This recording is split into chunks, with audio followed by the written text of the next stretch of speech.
guys, and welcome to downtown Mansfield, Ohio, here inside of the Tritico building in our brand new OH.Report studio, where we are in person with former Lexington High School basketball and baseball standout Ben Vore sitting with me right now. And we're going to dive into you and your career here in a second, but with all this NBA free agency frenzy going on, man, I'm curious what your thoughts are. KD and Kyrie hooking up. Is that awesome or kind of awful? Like, where do you stand on this? Well, I mean, it'll tough to see because since KD's gonna definitely be out this year, we'll see how Kyrie takes on that leadership role. I think KD will help him out a lot, and I think it's exciting to see KD in the East to see how kind of that stirs up, and before we see where Kawhi will land. I like to see the Warriors break up because as a Cavs fan, I just hate seeing them win all the time. I mean, they're fun to watch sometimes, but I like to see competition even out a little bit. Okay, before free agency even got started, I actually found out about this at your graduation party. Anthony Davis joining up with the Lakers, and of course LeBron James. Is that something that you're happy about? You want to see LeBron have an opportunity to succeed, or are you still a little bit bitter with the King, and were you kind of like, I don't know, maybe liked seeing him miss the playoffs? No, I'm a huge LeBron fan. I'm with you. Yeah, the Lakers finally got their guy, even though it took an arm and a leg. Definitely, it'll be interesting to see what kind of moves they make to see what kind of supporting cast they put around them. With still some big name free agents out there, but I'm excited to see what the Lakers will do. Well, not necessarily the Lakers, but LeBron. I want to see him succeed. Yeah, definitely in the Western Conference. Hopefully he is able to stay healthy the whole year and with this long off season, see what he can put together. All right, let's talk about you now, because you've been pretty busy out on the baseball diamond. I heard that you competed in the Best of Ohio showcase this past weekend. You actually went undefeated. You were the winning pitcher in the championship game. Tell me just about the experience and what it's like going head to head with all the top dudes right here in the Buckeye State. Yeah, playing summer baseball is definitely a different experience than high school baseball, because you're playing with most of the kids you don't really know at a personal level. As the summer goes on, obviously you're around them a lot, but it's fun. It's fun to play with kids also going on to play collegiate baseball, either at the D1 or D2 level. And actually Jake Depperschmidt is also on this team I'm playing for, so it's nice to have another familiar face. But being able to just compete against a lot of the top level competition guys is a lot of fun and challenging, and get you ready for the next step. So I know you're playing for Bo Jackson Elite this summer. Last year, though, you played for Team Ohio Pro Select, where you guys played a really challenging national schedule. You got to go all around the country. You got a lot of exposure. Just describe that experience to me and how valuable you think it was for you, maybe not only in the recruiting process, but for just becoming a better baseball player. Yeah, I think it was huge because it puts you in a lot of situations in game that you might not be able to simulate like in a high school game, depending on if your team doesn't make it deep into the playoffs or whatever kind of schedule you play. But being able to play teams from all over the country is definitely, you see different styles of play, and you have to approach your game differently because you're going to face top nationally ranked recruits every day, and to be able to travel and stuff like that it was really amazing because we were able to fly to all these tournaments and stuff, and it was almost like you're getting treated like almost a minor league team. That's cool. Which was really fun. It definitely built a ton of relationships because the way it was set up for our team is, we got flown to these places, so we'd be staying in these hotels with, we'd have like 2 or 3 roommates with you on the team, and every weekend was switched up, so you got to build, a ton of relationships that I think will last for a long time. And other than the baseball standpoint, there was just a lot of things that were fun, and it was just a great time. Well, something that I had a lot of fun with this year that I got into for the first time in a while was the College World Series. I think maybe just Ohio State making the run and then Michigan eventually getting to the title game. But something that I found interesting, the storyline of the cold weather teams, and that they don't have success. Like one of them, what they would call a cold weather team, hasn't won it since like the 60s or something, and that shocked me. So I'm curious, since you've got an opportunity to travel around, you seem some of the best baseball players in the entire country. Is it just your experience that Southern players and teams are just better than us? It's tough to say because there's recruits from everywhere that are amazing, but they get to start their seasons in like mid-February, and they play like 40, 50 games in a high school season. Right. And then they are usually the ones that get recruited by the Southern schools, because they're around that area. Yeah, it's tough to compete when you know, you're practicing inside of maybe your school's indoor football, you know, facility, and the other guys are practicing outside and it's 65 degrees and sunny in February. So I mean, I think there is definitely an advantage with that, but you know, I think the talent. I think if those same the northern or the cold school kids were you know, in that southern setting, I think they would perform just the same. Yeah, they don't typically probably have rain in June down south like what we experience here in Ohio. But despite that, despite you being a cold weather guy, still one of the top recruits that we have for around here. And I'm curious about your process. Who was the first team to reach out to you? And then once that first contact initially happened, was it a whirlwind from there where a lot of teams got in? How did it all play out for you? Well, I think it was sophomore year.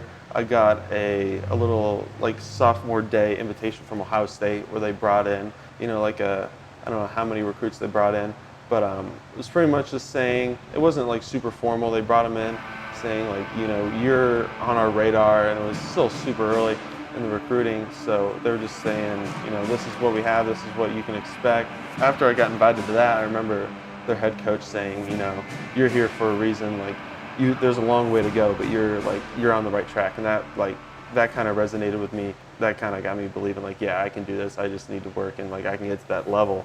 And so the following summer, Ohio University was the first school that I received a scholarship from.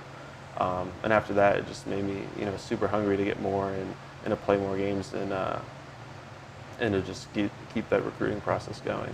And then from there, did it seem like one domino after another where teams, more interest started evolving around you? Yeah, as the summer went on, so I had Ohio, and then I ended up, Avery Fisher, actually a friend of mine, he had a visit to Cincinnati, and he was going around, and we were playing on the same team that summer, and he's like, after he had that visit, he's like, man, like Cincinnati's like so nice, it's got everything, and I was like, man, I want that opportunity. Like I want to be able to visit there and see those things and be able to maybe have an opportunity to play there, and then I ended up getting the call from Cincinnati. They watched me a few times.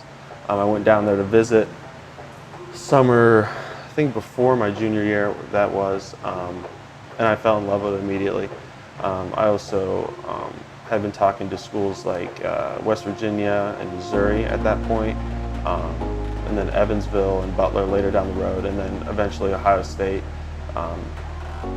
offered me a scholarship. But after all the recruiting kind of settled down, after I kind of received, I think, all the attention that I was going to get, I pretty much knew the whole time that Cincinnati was like at the top of my list and my favorite. What did they do to kind of draw you in and then make sure they got the hook in you and they confirmed Ben Vore was coming? Yeah, definitely just, you know, the way the coaches, you know, establish a personal relationship with you, and the way they talk to you, you know, they make you feel at home. They show you what they have to offer, and I just fell in love with the campus and stuff. So I mean, I don't think they had to really do a whole lot to convince me, because I already kind of liked, because I'd played summer baseball games there previously in the past, and I just kind of fell in love with the campus and the facilities and stuff. So You had mentioned that you felt like you were kind of playing for a minor league team when you got to travel around last summer, and then being a top recruit here in Ohio. Have you been contacted by any professional baseball scouts? Have you had any of those conversations? Because I know that they identify kids out of high school all the time. Yeah, I did. I was invited to this showcase it's called East Coast Pro, that they held a regional tryout in Cincinnati, and it's run by minor league or major league scouts. I tried out for that, and I was contacted by the Brewers, just like draft questionnaires and stuff. Nothing too like serious or any talking about like getting drafted and stuff. But I did have to fill out a draft profile before the draft this year, which was, you know, a pretty cool experience. Even though it wasn't like, you know, the most serious thing in the world, but just to have my name in the system and stuff and to be recognized was pretty exciting. So being what you just said, I'm curious, as a guy that's going to be going and playing D1 baseball at Cincinnati, you've already talked to a major league team. Does it feel like it's really not that far-fetched getting an opportunity to eventually play in the majors? Is that something that you even think about one day being a pro baseball player? Yeah, it's definitely something I think about because I think every high school athlete that goes on to play collegiate baseball or really any sport at any level is thinking, can I get to the next level? Can I be the guy? That's definitely, I think, if that's not your goal going into it, like what are you doing going there in the first place? Love that. That's my mindset about it. But yeah, definitely, I think I'm on the pretty right track so far. Draft eligible again in like 2023, so wow. We'll see where we are at that point in time. But yeah, it's definitely my goal. Well, let's take a trip down memory lane real quick and look back on your days at Lexington. And because you had so much success, dude, like looking at football, you guys, the best season in program history back a couple of years ago when you were a sophomore. Basketball, playing in the state Final Four when you were a junior. Your sophomore season again in baseball, playing for a regional championship. Is there one memory for you and your friends that sticks out the most that you guys kind of talk about more than anything else?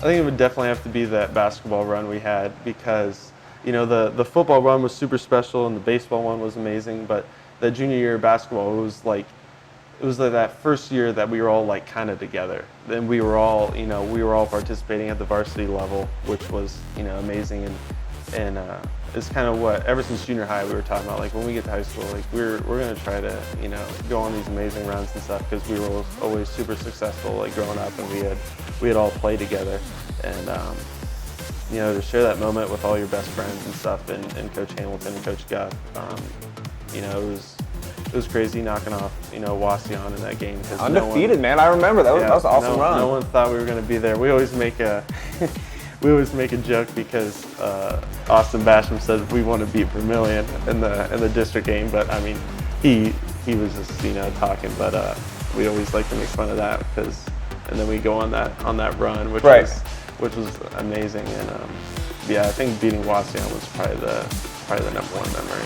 One thing that I can't unsee, a memory that I have of you playing sports, and really a couple of different occasions, would have to be your tooth getting planted right into Cade Stover's head, which I'm told it still hasn't been removed completely.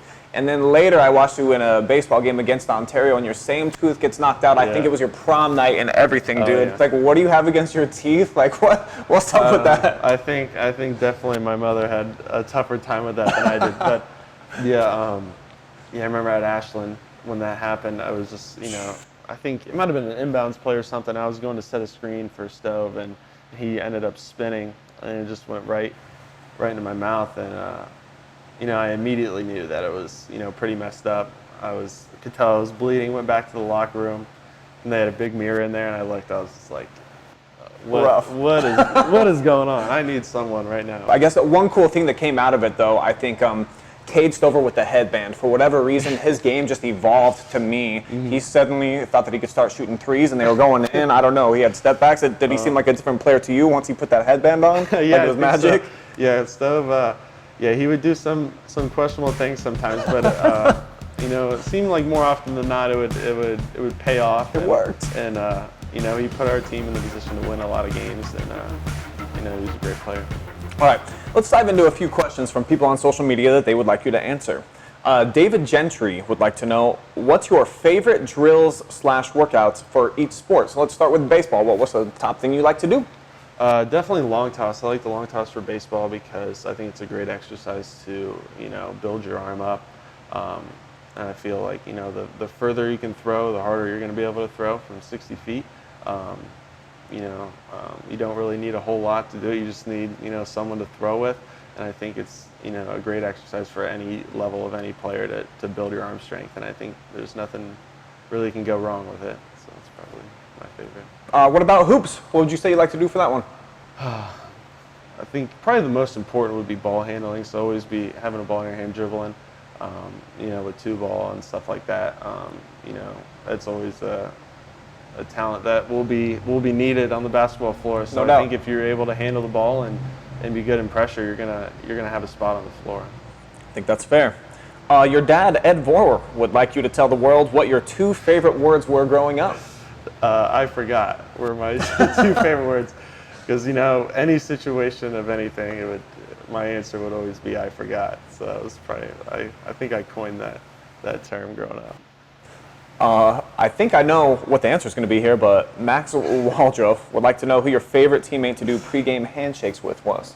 Definitely Max. Gotta be him, right? I think he was the only one that did them. But yeah, he was a great guy to have on the team this year. I mean, he was a great locker room guy, and he was great in practice. He helped us win a lot of games, prepare us for what's next. I'm excited to see what he does next year.